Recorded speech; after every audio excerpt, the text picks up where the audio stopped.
Welcome, everyone. We are just letting people into the room. Big welcome to everyone.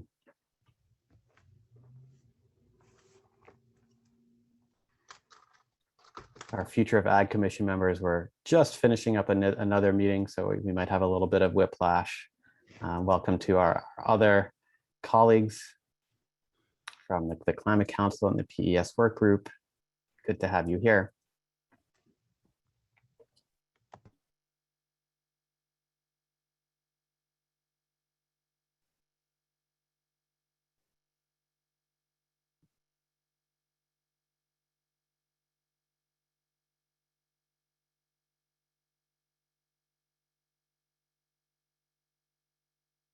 So we will get started in just a minute as the last few people filter in.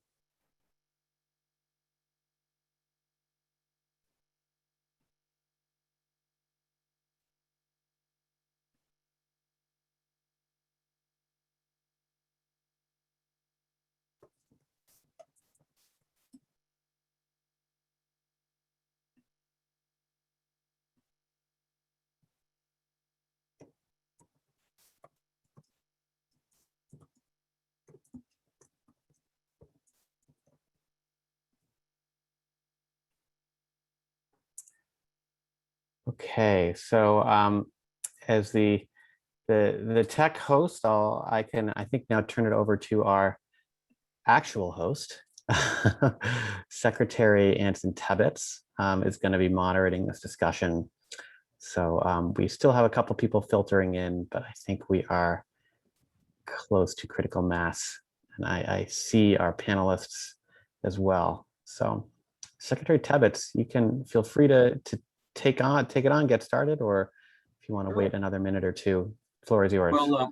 Well, good afternoon, everyone, and thanks to all our folks that are with us today. Just a couple of notes. We've got an hour, and we want to kind of stick to our schedule, and we appreciate our farmers and all those on the line, because we know you've got a lot of work to do, and we really appreciate you giving us some advice as we go forward with the commission.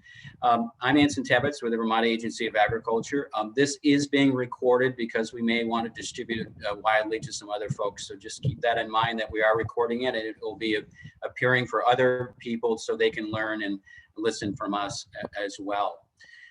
So what we're going to do is we're going to learn from some folks that have been that are farming, have been farming. Some of them are new to the craft. Some have moved here to Vermont over the last few years. These are businesses that have obstacles, have challenges, and also have many rewards. So we want to learn from folks on that. We also have some guests with us today. We have some guests that are listening with us. And at the end of this, we'll have a chance to have some Q&A with some other folks, commission members asking questions and so forth. But in the first part of this, I'm just going to sort of moderate some questions to some of our new farmers. We have some folks from the ecosystems group that's working with us. The Payment for Ecosystems group is with us, and also some folks that are working on the Climate Commission and the Climate Council are with us as well. So let's get right to it. I want to get right into, we've got a short period of time, but we want to get into some of our guests, and we're going to start with Valerie. Valerie Woodhouse joins us from Norwich with Honeyfield Farm. Valerie, you're up first. And first of all, give us your story. Talk about your farm, what you do, and just give us a little background of your operation. Okay, awesome. I do want to give a warning that we are getting this storm, so my power has gone out twice now. So if I lose you all, I'll try to just jump back on. But no, my name's Valerie Woodhouse. I use she and her pronouns, and I farm with my partner, Eli Hirsch. We're here in Norwich, Vermont. And at the end of 2019, we worked with Dirt Capital Partners, private investment group, to purchase in a lease to own contract the former home of Killdeer Farm, that Jake and Liz Guest ran for 40 years. We had been, Eli and I have been farming together since 2013. we originally were renting land on 2 acres at Riverberry Farm in Fairfax, Vermont, where we both worked. And Eli served as the field manager. We did that for 5 seasons as we were searching for our own farm. And I think a big inspiration and motivation behind us wanting to farm is that one, it just fits our personalities. We love both being outside. We love food. Eli's an incredible cook that I get to benefit from. And honestly, even for personal health reasons, growing and eating organic fresh veggies has made a big impact in my life. And so as we were starting to look for land, we're open to pretty much anywhere in Vermont, and we worked really closely with several incredible Vermont resources, including first the Intervale Center. The Carrot Project gave us our first business loan, and then we have been part of the Farm Viability Program, which was instrumental in helping us both find land and then navigate the process of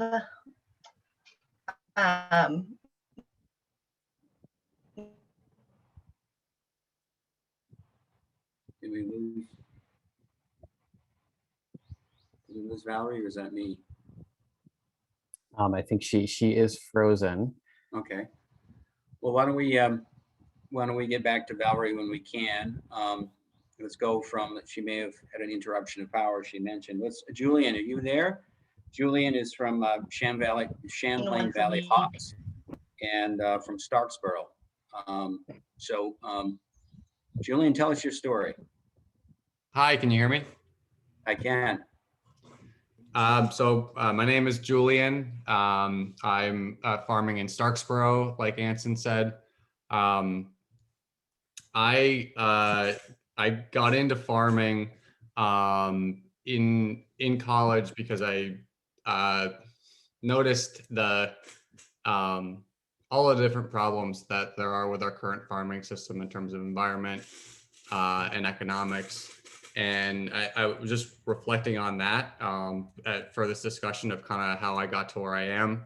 And I guess I was just thinking about it in the kind of a few different phases. The first was a really idealistic reason. And then I think I stuck with farming because of the challenge and the diversity of work that comes with farming. Being able to have to overcome mechanical challenges, be an expert on weather, fertility. It's just it's never a dull day, I guess. That's the easy way to say it. And then now, as I've gotten a little bit older, I think as we all do, as we start to get a little more experience in our careers, my focus is more on how can I make this sustainable long term? How can I make this economically work for me, also for my employees? And so that's definitely become a much larger focus in the way I think about farming. So a little background on the farm that I run. I co-founded Champlain Valley Hops with Peter Briggs, who is a lifelong entrepreneur. And we basically kind of have complementary skills in that Peter has great entrepreneurial experience. He's started multiple businesses in his life.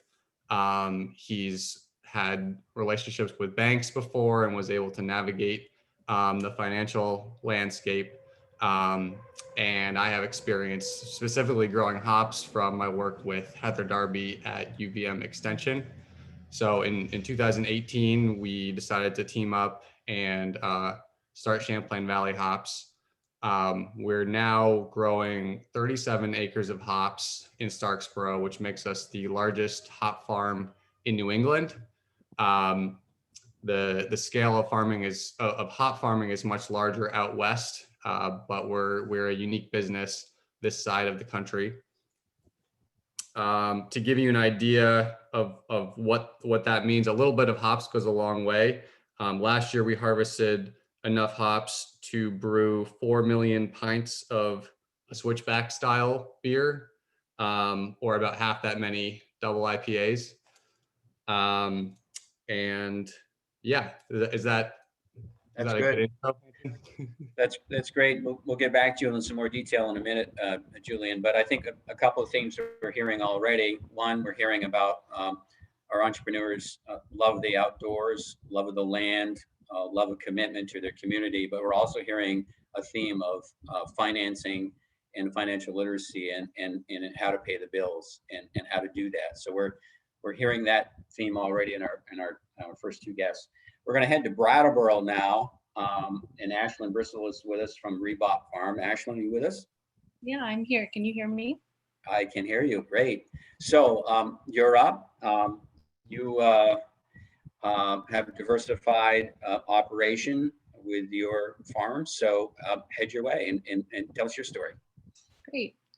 So I'm Ashlyn Bristol and I farm with my husband, Abraham. We have about 32.5 acres owned in the very corner of Brattleboro, and we lease another 20 to 24 depending on the year. We have a diversified livestock operation with a dairy at the center of it, and then we raise 80 hogs, just under 1,000 poultry. We have a flock of Katahdin sheep on an accelerated lambing schedule. And most of our products move out through both a CSA and a retail outlet. We were the recipients of a working land grant in 2019 and built both a community space and a farm store where we market our products and about 80 other producers. That was already pretty busy, but became much busier during the COVID era. And I'm not originally from Vermont. I moved up from North Carolina. I started working on dairies when I was in college and fell in love. If you've ever felt the good juju in a well-maintained milking parlor, you might know what I mean, but there's nothing like calm, happy cows making good milk to make good cheese or whatever else your product is going to be. So I started doing that and graduated at the beginning of the 2008 recession. Started looking for jobs, any jobs that existed, and landed on experiential education in Central Vermont at Farm and Wilderness. Went there and worked on their farm crew and just fell head over heels for Vermont. The landscape, the scale of farms, the kind of farming that happens here, town meeting, everything about Vermont, I just fell in love with, and I made it my mission to figure out how I would also have a farm here. So I spent a number of years slowly building a business, living very frugally in cabins with no running water and no electricity so that I could afford to buy one cow at a time and on leased land, and met my husband doing that, who has a background in the culinary arts and doing lots of other jobs. And we purchased our farm in 2016 after I had been farming for about 6 or 7 years and enrolled in farm viability. And having the land access and a solid business plan that we developed with them over 2 years really launched our business. So we doubled our income every year for 3 years and then started tripling it once we hit COVID. So we have begun to see profitability. We have several employees now. Yeah, it's in large part, I think, due to much of the support that the state provides for young farmers, beginning farmers, new farmers. So we're very grateful. And I think that I covered it. Good. Well, thank you. And thanks for finding Vermont. That's wonderful. And I agree with you. Milking cows is very, clears your mind if you do that. So we're going to stay with cows and we're going to go up north. We're going to go right up pretty much to the border to Westfield. Sebastian, are you with us? Yes, can you hear me? I can hear you, Sebastian. And as Sebastian La Traverse. Did I get that right? Yeah. Great. Thank Well, you own a dairy and you came from us via Quebec. So tell us your story. Yeah. So I'm originally from Montreal. My dad lived there and my mom lived up here in Vermont in the town of Jay. I'm currently part owner of a organic dairy farm in Westfield. We milk about 50 cows. We ship to Organic Valley. A little bit about the farm. The farm transitioned in 2002 to organic. My partner on the farm, Lyle Edwards, we call him Spud, was fed up with the conventional milking pricing system. And Organic Valley had come into the area looking for new producers and jumped on board and never looked back. I only set foot on the farm. I was 13. That was in 2010. I'd never been on a farm. My mom's friend was doing a chore there and we were just tagging along, and I immediately fell in love with it, with the work, with the cows, with everything related to agriculture. And me and Spud developed a great relationship too. Like at the age of 14, he was going off to weddings and I was doing chores on my own. And so I always had the great sense of responsibility on this farm. So I worked with him all through high school, working there summers and weekends. Then went to college in Montreal at McGill University in farm management and technology for a 3-year program. That was a great experience. Got to do a lot of internships on a lot of different farms you might know, Butterworks, popular organic farm up in this area. And I got to visit a lot of Canadian farms. Then I graduated in 2016. Didn't know quite where I was going to go. So I started doing relief milking. Was going from farm to farm, smaller farms, look, people that don't quite have enough help, don't have steady employees, but still want to take a vacation. So I'd go on a farm, do a few chores, and they'd take off for 2 weeks and I'd run the place. So I got to see a lot of different businesses that way. Then finally, I think 2017, I went to work with on my roommate's farm where he was building a brand new state-of-the-art dairy barn with 2 robots. Got to see the other side of the coin, see what modern technology has to offer for the dairy industry, and that was another great experience. But all through this time, I kept going back to Spuds and the farm I am at now and helping out on weekends or during my time off. And we always had a great working relationship. Finally, in 2019, the stars aligned and he was looking for someone to take over, and we finally began our conversation. The conversation was helped through Intervale. They helped us direct a conversation. So we decided to split the farm, the real estate from the cattle and equipment. So I bought in only into the cattle and equipment part, and we have a 5-year deal so through that time, I'm solely buying percentage, and in 5 years, I have the option to buy the real estate.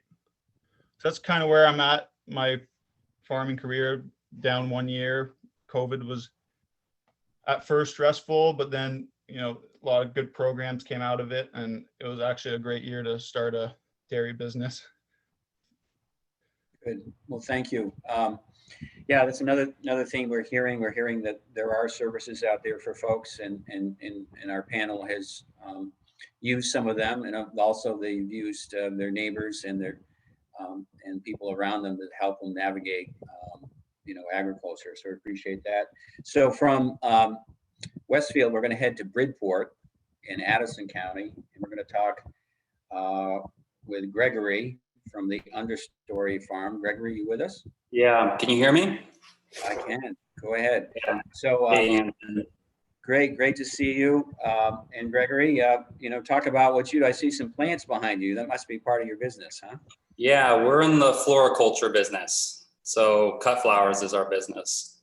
I think it's interesting listening to everyone else. There's a lot of, I feel like there's some parallels. We also started farming and got into Vermont milking cows. We worked on small and mid-scale organic and conventional dairy farms. And so where we're at right now is Bridport, Vermont, and we run Understory Farm. And we had been currently leasing land for 8 years in Sudbury, nearby in Rutland County, and had just recently been able to purchase this land last winter. So we're still working on moving our farm. We just finished moving greenhouses, got moved into the house, and we're starting to have a very productive year, thankfully.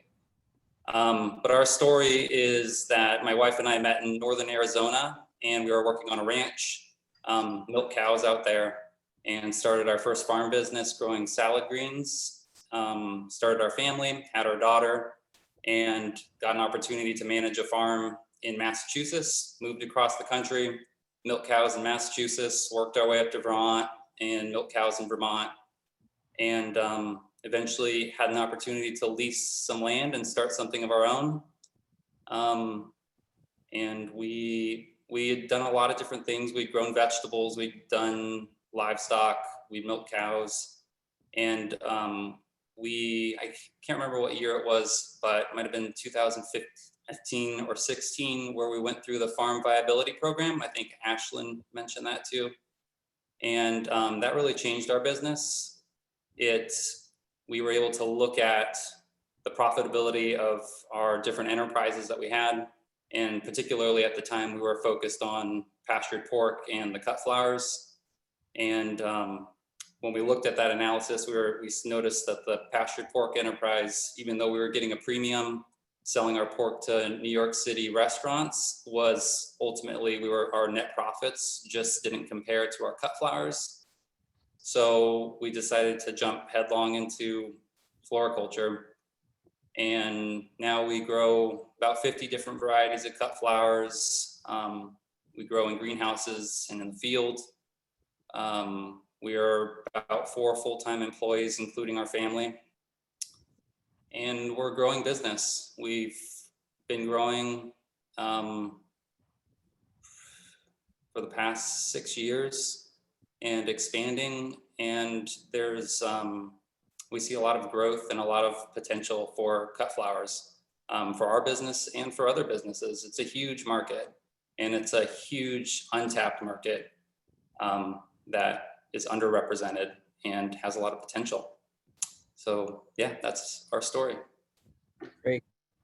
I appreciate the overview from all of you. And, you know, one of our charges here, the commission is charged with advising the governor to deliver a plan to him about the future of agriculture and how to grow agriculture in Vermont. So I'm going to pose that question to our new and beginning and young farmer group here. So why don't I just go back to you, Greg? If you're advising the governor, give us a bullet or two that you would love to tell him. How do we grow agriculture in Vermont? What can we do to support it as a state? Yeah, man. Ever since I got invited to this, I've just been thinking a lot about that. And I think to speak specifically to our experience as new beginning farmers, doing something different, one of the biggest challenges for us was just being acknowledged that we're a legitimate farm business. Just being recognized as like, oh, well, these guys are growing cut flowers, and just poo-pooing that instead of recognizing like, maybe there's potential in that. Maybe that could be something somebody can make a living at in agriculture. And because of that kind of dismissive attitude, I feel like we weren't allowed the opportunities that I feel like we could have had or did have previously when we grew food or were focused on food.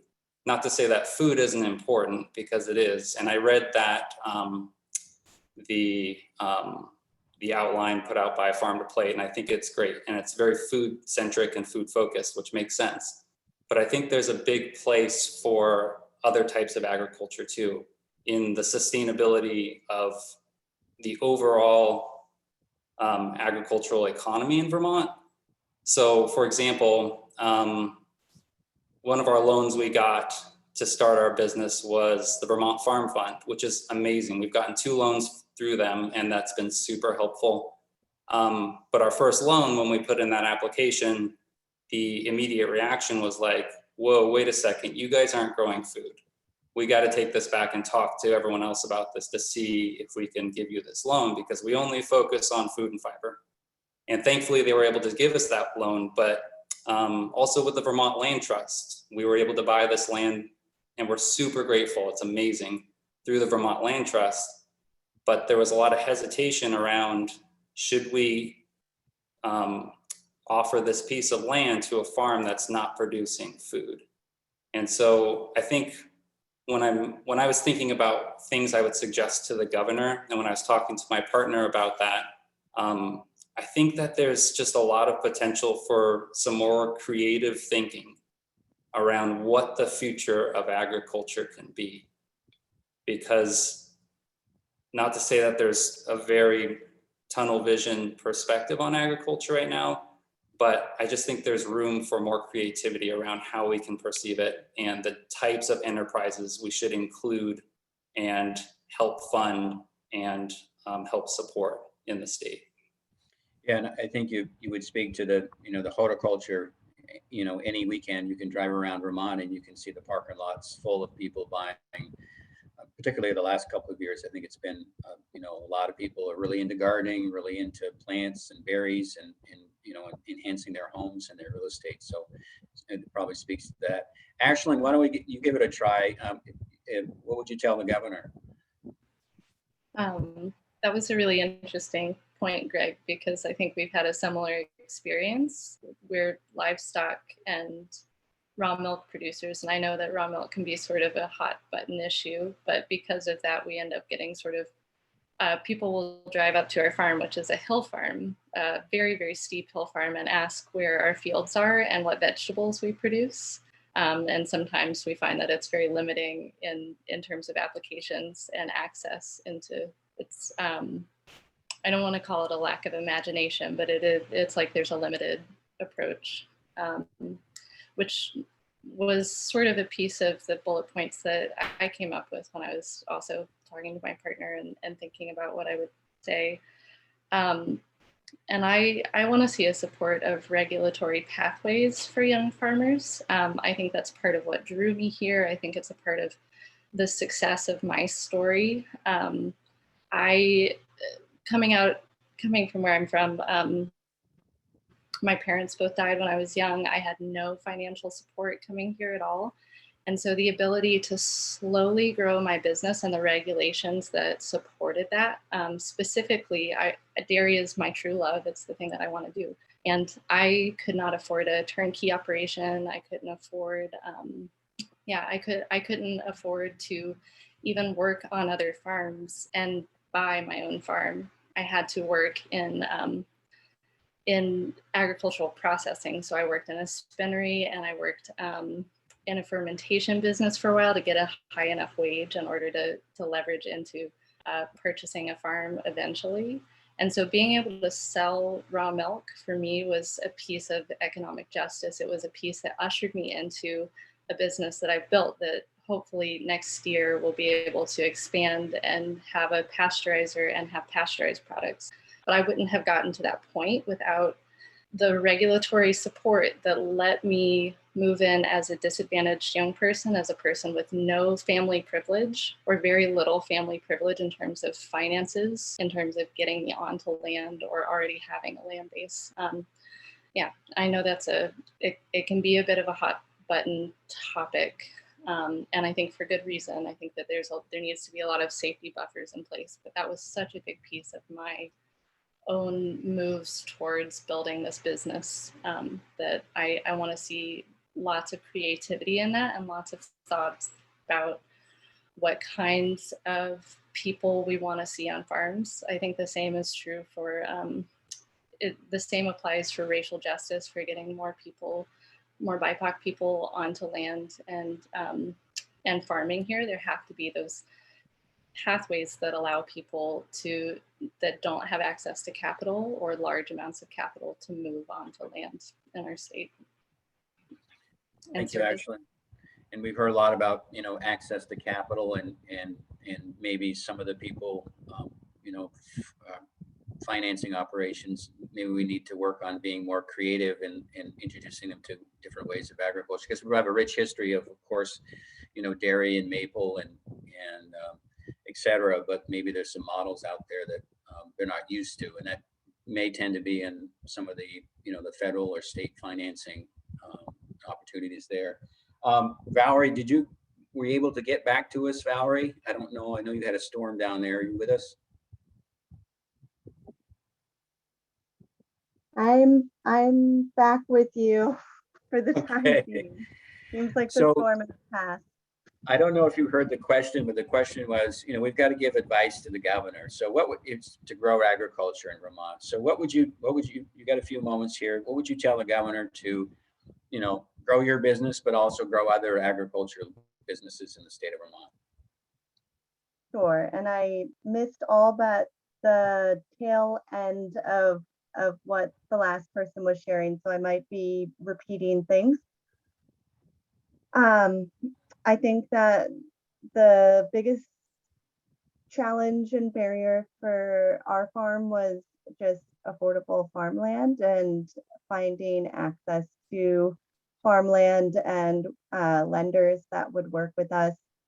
We were not able to find traditional financing for a farm despite 5 years of business history and what we thought was a decent down payment saved, just because we were jumping from 2 acres of production to 15 acres, which understandably was a high risk move in terms of financiers, but I think that that's something that is going to need to be addressed, as a lot of the farmers who are in their 60s and 70s who have built up incredible businesses that are being valued from $500,000 to over $1 million. My fear is that either those farms will get bought up by existing farmers who already have large businesses, or will need to be young farmers like us who are taking a chance and need financiers who are willing to take that chance with them. The other piece is that I think we were in a really privileged position to have incubated on land for 5 years in a farm that had equipment and infrastructure that they could share with us, and I think that definitely gave us a leg up and allowed us to develop some markets and get our feet under us while searching for land. And I wonder if that could be something incentivized for existing farms that could also, perhaps help and lead to transitions on those farms.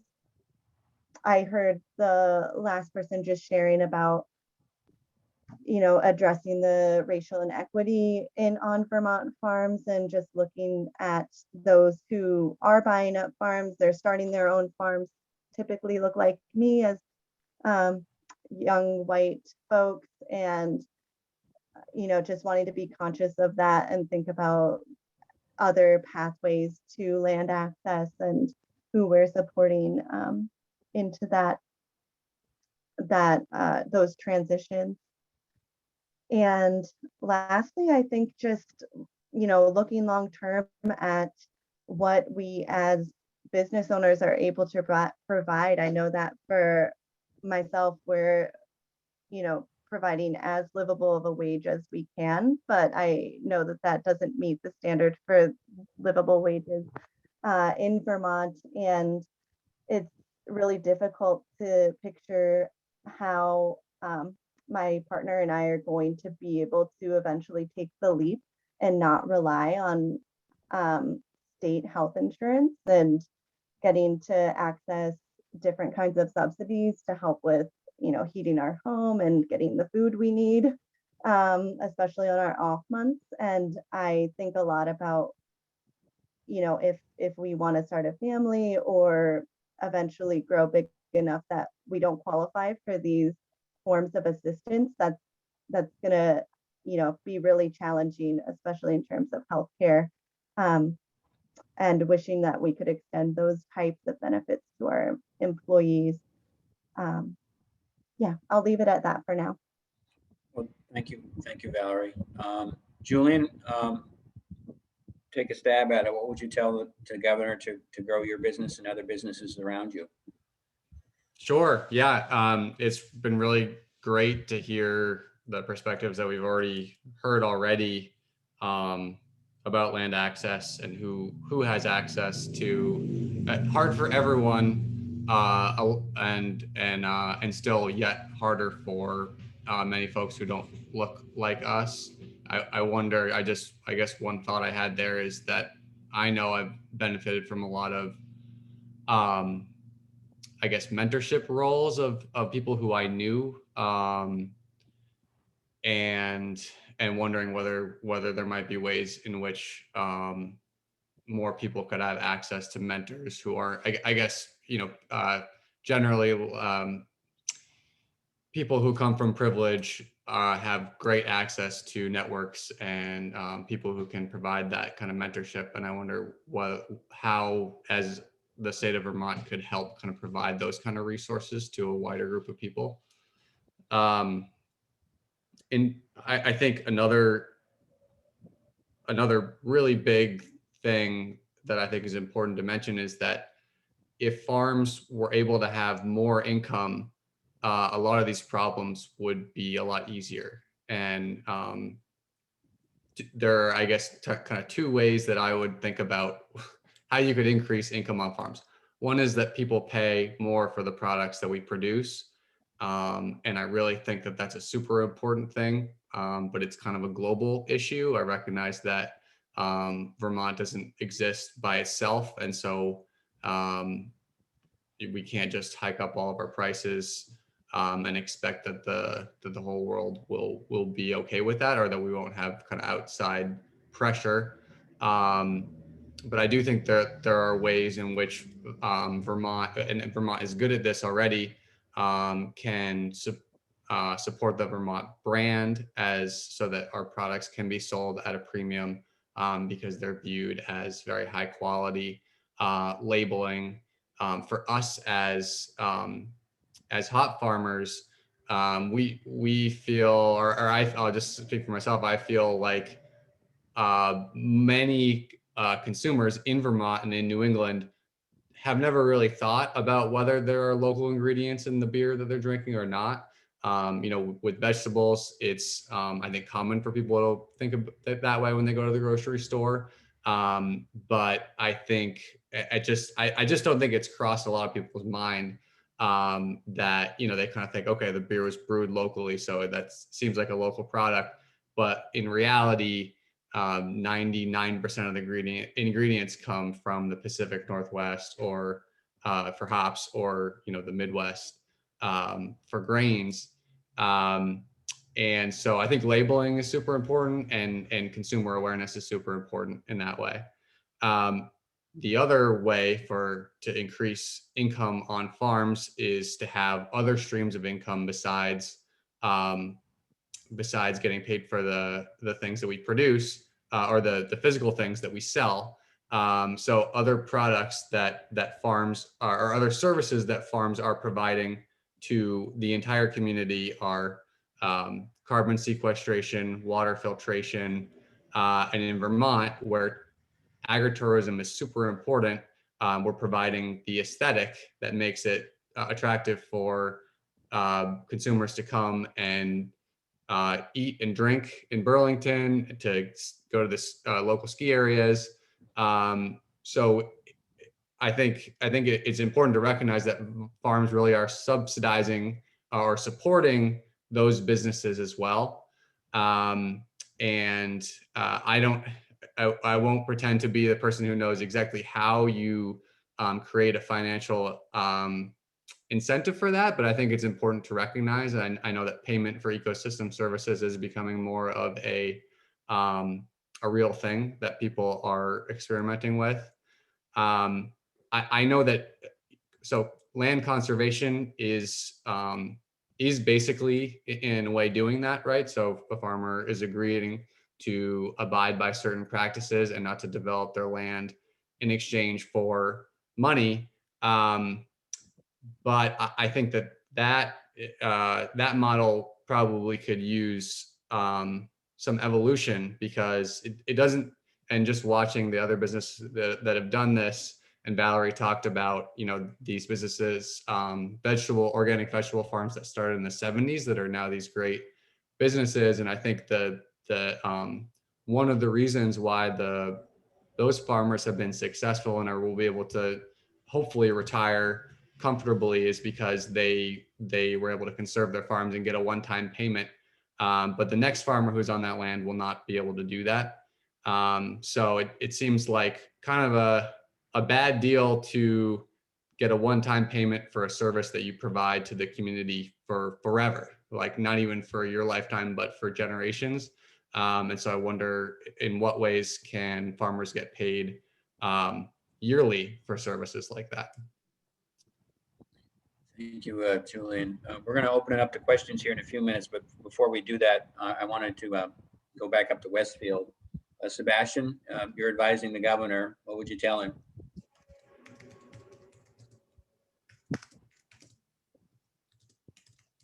So I think you're on mute, Sebastian. Sorry about that. Yeah, going back to what everyone said, I think the typical image that what we imagine farms and family farms in Vermont is going to change greatly in the next 20 years. I think diversified farms and farms that have unique products like we have on this panel are really going to have a big important role. But there's still a lot of farms like mine in my county, in our state, that still have a great economical impact for the state of Vermont. And and these are farms like mine, they're still viable, but we just need a real program for young people like me to hop in and jump into these farms that are doing well, that are viable. But it's extremely hard, because how does a 25-year-old come up with $1 million of the funding? How does a 25-year-old, like, how are we expected to jump onto these farms that are doing well and that are present and that are going to stay, but that do need a next generation? So that's what I'd ask the governor. And I feel like it's not fair. Like, I'm a farmer, but I also work another job, so I can purchase my own farm. And listen to everyone's stories here. We've all sacrificed, and we will continue to sacrifice our own personal well-being just so we can be farmers. And farmers are already an industry that gives so much back to the community. So how do we get compensated fairly for what we do? And how do we come up with a real financing plan for young farmers that don't have backing? Even if I tried working as hard as I could my entire life, I would never have the capital, the base, or the equity to purchase a working farm. I got lucky. At 13, I stumbled upon a farm that was willing to take me on. Not everyone's going to get this opportunity. And I'm not just speaking to myself. I'm speaking to like brothers, people that from farms too, that can't even buy back their own family farms, or siblings that don't get along with their parents that can't even buy back their own family farms because it's too expensive, and family issues are a big it's not just a business, you're dealing with your family, and that doesn't always go as according to plan. So how do we come up with a real program that has real funding for young farmers to come on and take on the farms that are already viable in our community?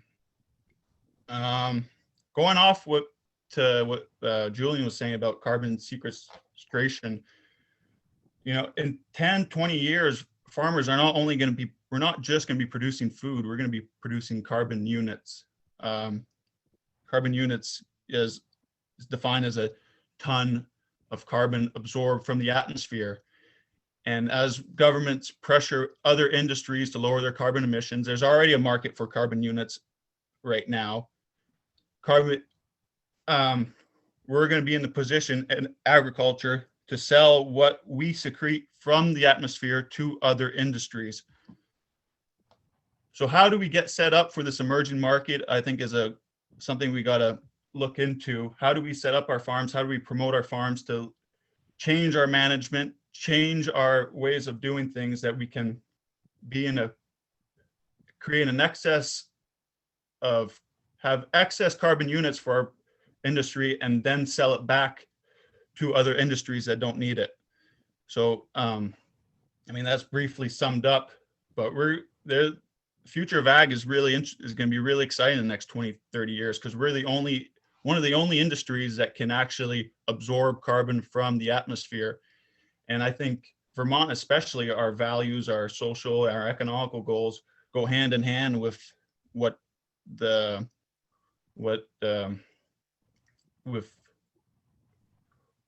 is needed to secrete carbon on our farms from the atmosphere. So that was quickly said. This is what I would tell the governor. Thank you, Sebastian. We appreciate it. So Toby, I think this is the part where the commissioners, if they want to ask some few questions, and you may need to help me with that because my screen may not see everybody. So if a commissioner has a question for any of our guests, now is the time. We've got about 12 more minutes to the top of the hour at 4 o'clock. And so let's go to it. Anyone got a question? So it looks like David Roth has his hand up. David, go ahead. Thank you, Secretary. First, that was what a remarkable way to spend a little bit of time. It's a great honor to hear from each of you. I'd love to speak with each of you individually. I'm sure all of us feel the same way. Very specifically for Julian, your industry related to the brand of Vermont and inputs has always been very fascinating to me. One thing you said, certainly consumers may not understand or think about or have cognizance relative to inputs into what they're drinking. What about the producers? So do the producers to whom you sell, are they recognizing the benefit of buying their inputs, their hops, or their grains, their barley, or for distillers for their grains? Are they recognizing that benefit of buying locally, and or is there an incentive and or disincentive for them to do so, as opposed to buying hops from Oregon, as you said, or grains from the Midwest? So your question is really important, and we won't get into all of it right now, but I completely agree. In order for us to create that vibrant, produced, made, crafted in Vermont brand, we have to make sure that everyone along that value chain recognizes that value. And I wonder what your experience has been. Sure. Well, certainly I spend a lot of time thinking about how to convince my customers to choose us over other people. And I guess there's kind of two sides. There's the one side where the pressure is on us is that we produce a product that's differentiated and that they really want to buy. We are selling at prices that are higher, significantly higher than the commodity price for hops, but brewers do pay the same prices we're charging for the kind of hardest to get varieties. And so we're kind of within range enough that we feel that if we can convince them that it's really special, that they will make the leap. That would be one side. The other side, of course, is the kind of consumer facing side. And so if they think that a consumer is willing to pay more money, then of course they will be willing to spend more money. And I have had customers say, we'd love to use your hops in our beer, but we can't justify the additional kind of margin loss from paying more money. And that's generally, I think, for a larger brewer or a brewer who's distributing to grocery stores as opposed to selling from their tap room. And so, yeah, I think on that side, right, there's kind of, so I would say that there's like the quality and the premium aspect, which is on us. And then there's the consumer facing aspect. And if consumers are really choosing to put their dollars on local, then that will definitely convince our customers to buy from us. Thank you, Julian, are there any other, you're welcome to put some questions in the chat as well, and we can communicate through the chat as well with folks. I noticed some of you have moved to Vermont and came here from other states. What is the reputation in other parts of the United States about farming in Vermont? Does anyone have a perspective of that? You know, sometimes we're kind of in a bubble and we think about things, but what are people, is there a lot of people out there dreaming that they want to move to Vermont and start a farm and come here and live our way of life with our values? I think something I would say to that is, coming from more of a racially diverse place and being a Japanese American mixed race person, Vermont is just perceived as so white. And it is, and understandably, it makes sense. But when I've talked to communities of color from the BIPOC community, people don't necessarily feel comfortable moving to a place that doesn't have a lot of representation of people of color. So I think in terms of, if I was to talk to the governor and make a suggestion about how to make sure that the future of Vermont includes not only a more diverse landscape and diverse crops being grown, diverse livestock and everything else, like diverse farmers, diverse people producing those crops. And I think that in terms of how people outside the state perceive the opportunities of moving to Vermont as a person of color, it's intimidating and it's not that inviting. And I think from reading the governor's executive order, it sounds like that's an important part of what he wants to do. And I think that starts with making sure that there's representation from the BIPOC community in groups like this and in other organizations. Thank you. Good points there. And I think Kate had her hand up. Is that correct? Sure, Right. thank you. Yes, this is amazing, and we also appreciate your time. Quick question, really for any of our panel members, but curious hearing about some of your challenges with land access and so forth. What do you see, where do you want to be in 10 years with your business? And what do you see as being maybe one major challenge to getting there?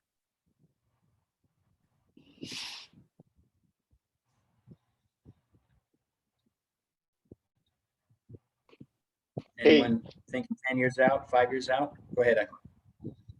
Kate, can you guys hear me? Mm-hmm. Super, yeah. Sorry guys, I came on late. I had a doctor's appointment I could not avoid. A little bit of a farming accident. Anyways, I really apologize.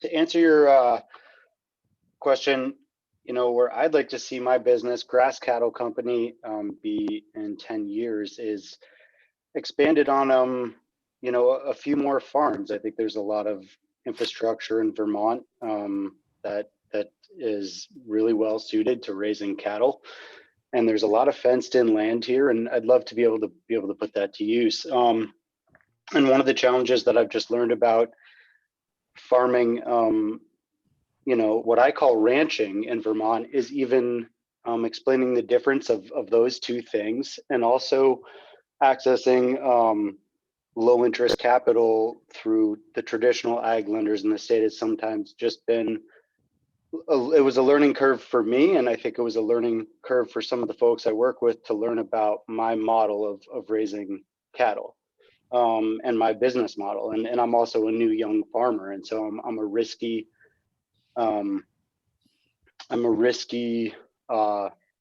borrower, which I understand. But I also think if we're going to be looking towards the young farmers to take on the tradition of agriculture in the state, we need to make sure that they can get the same access to the low interest financing that's available to the farmers that have been doing it here for a long time. And so I'm really grateful for the ag lenders I work with now, and all the ag lenders I have worked with. And I want everybody to have the same good access to low interest loans. Thank you, Steve. Appreciate the input there. We are reaching the we are reaching the top of the hour, and we want to be careful of everyone's time. I know people have dedicated a lot of time this afternoon to give us this advice and so forth. We also want to thank our guests, the payment for ecosystems. I'm glad some of our guests talked about that, and there is a working group that's underway with that, and also under the Climate Council. There's an ag and ecosystems group working under the Climate Council on some of these issues you've talked about as well. And really appreciate all our entrepreneurs, our businesses.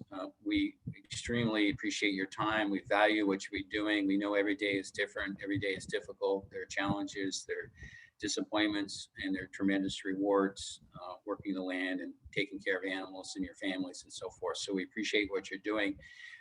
Advice has been wonderful. I would encourage everyone in the chat to continue the conversations if you wish. Reach out individually. I know a lot of ideas. We could go on for probably 3 or 4 more hours and hear many more valuable points. But at this point, Toby, if there's anything else pressing, do you have any other things that we need to cover?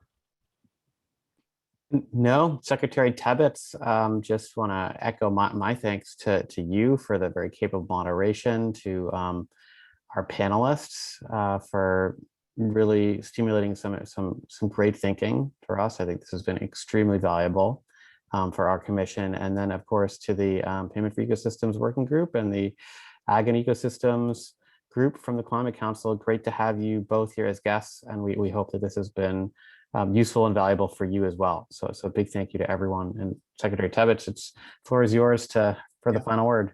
Yeah, and any announcements by any of the commission members, anyone, they've got any announcements they want to give us before we adjourn? We're going to continue our work. Just for everyone that's on the that's not working on the panel, we have a report that's due in November. So we're meeting on a regular basis, and your testimony today is very valuable as we work through some of the issues. But we will have a report, and keep talking with us, keep giving us advice. A lot of great ideas out there, and we just got to build upon the work plan here. So if no other questions, concerns, we'll adjourn for the day, and we appreciate everyone being with us on this steamy afternoon. Thanks for putting this together. I think this is a really great project, and it's it's just so impressive. And I think all in all, the state of Vermont is an amazing and wonderful place to farm. I think there's a lot of room to grow, but I think we've gotten so much support from the state, and I'm just really grateful. So thank you.